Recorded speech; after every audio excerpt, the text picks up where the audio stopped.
Hello guys, welcome back to my channel once again. Ngasidi si ma'am ju ubada khangbiramani kaidodoino se. Ngasidi color khara ye ase. Aina color se ye tingai mamang ko. Da canvas board sida si stencils gi no se thara ye tone ba. Ado si ye tingai sida ai je color mixing sum khara ucharake angang singi damakta haidi sum atai khangbiba mayam amudi yawar mane do khangbidaba mayam atai gi su हाइडी सुम idea लेनबैदमक्ता दुगा अंगांगना drawing एक पकांदा सिगी colour मंगासिना colour निपान कमायना सागे दो खंगनबा Heidi निपान अमजु Sarni अदुगा कइनो तोरनी green जे चंगबसाय चंगदबसाय अदो सिगी से सारगा सि मरीसिना गो कलर निपान सारकतोने दुगा निपान 8 प्लस सिगी 4 अदुदि क्यासरे 12 अदो 12 कलर से कमायना सादोनो दो उच्चारागे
सी मदी फजना ताई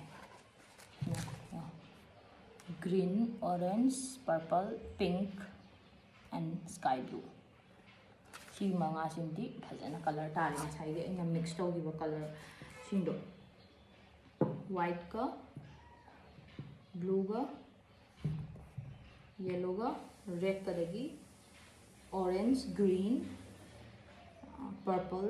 पिंक एंड ब्लू अदुदी मचूदो क्या सुरा 5 6 7 8 9 अदो अतोप कलर कनो जूस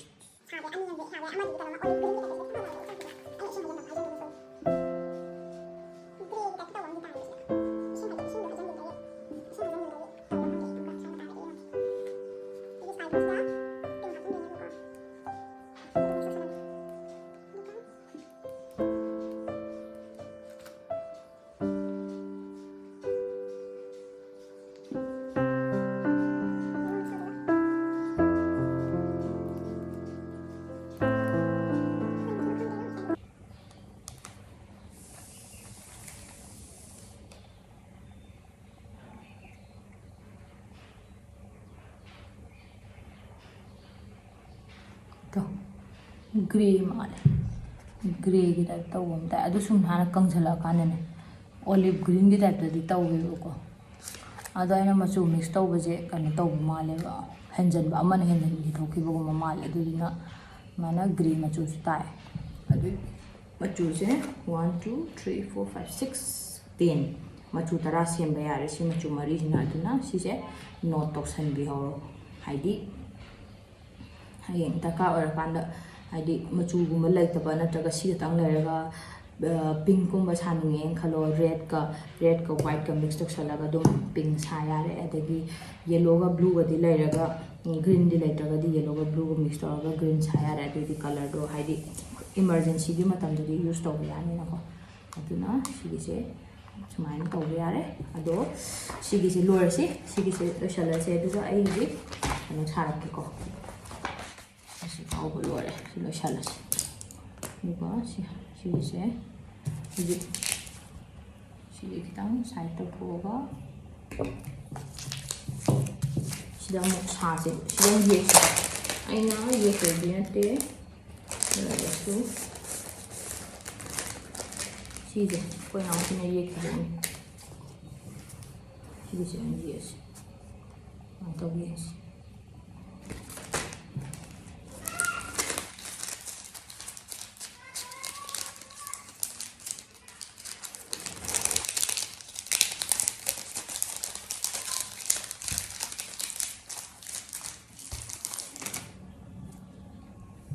कई मचू ये सीगे रेड अमा हपचलगा आचलगे ग्रीन नम हपचलगा येलो हपचलगे आचल कि मचू मरी मंगा ए सलके कमाई तो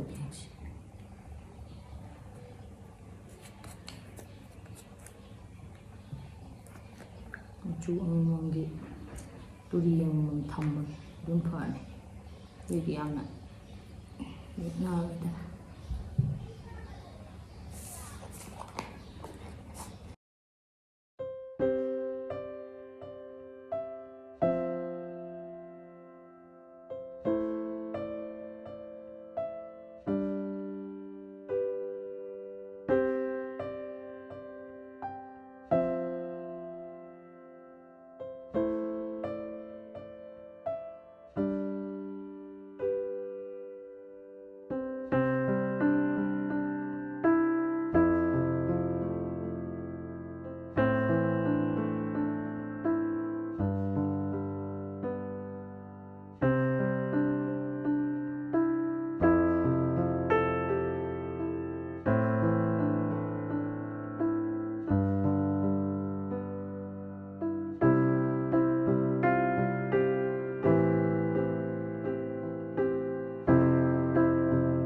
वाओ फजद्रोमा थियार याम पोस्टर है जे ए पोस्टर ये थम अहमद सुमाने सी नप्सन बखाने ने अपन अदुम कलर दे फंग ये सलजो अदुम कनो माबने बा दु सुमाना मयाम जो हादि अंगांग लेबिबे इमुंग लेतागदे अंगांग अदुम थबक पिबो ओइना हादि याम कना तांबो पोचु ओइदेना अदुगा मोइगिजु स्किल डेवलप तौदने मोइगिजु स्किल डेवलप तौदने अदुना याम कानाइको अदुगा कलर जो अहुम मरी न अदुम याम फजने येक आई कलर 4 खतने सिने जे ब्लू ने ग्रीन ने रेड ने येलो ने अदुगा सी साराइने सी सब येगलाइने बको अदुना आई गे एक्सपीरियंस दि सी से याम नुंगाय अदुगा आई गे हाजो हाइ तारागदि याम थिना पोस्टर याम थिना पामे अदुगा आई फजना आई फगांगा नत्र आई केनो पोस्टर फजना आई मन थेलगा थमगेना खले अदुगा ngasi gi oina di video je sa de lo sanjarage ai gi video je nungai bi tar di like share and subscribe to wa ka biram gano aduga ai di hana gi video yeng bi da ba yaw taraga di link hapsarang ge description da changaga yeng biyo adu thank you so much hojik phawa ibu support to biba share to biba khuding ma ko yamna thaga ba phongdok chari aduga thank you so much everyone for supporting me see you again bye bye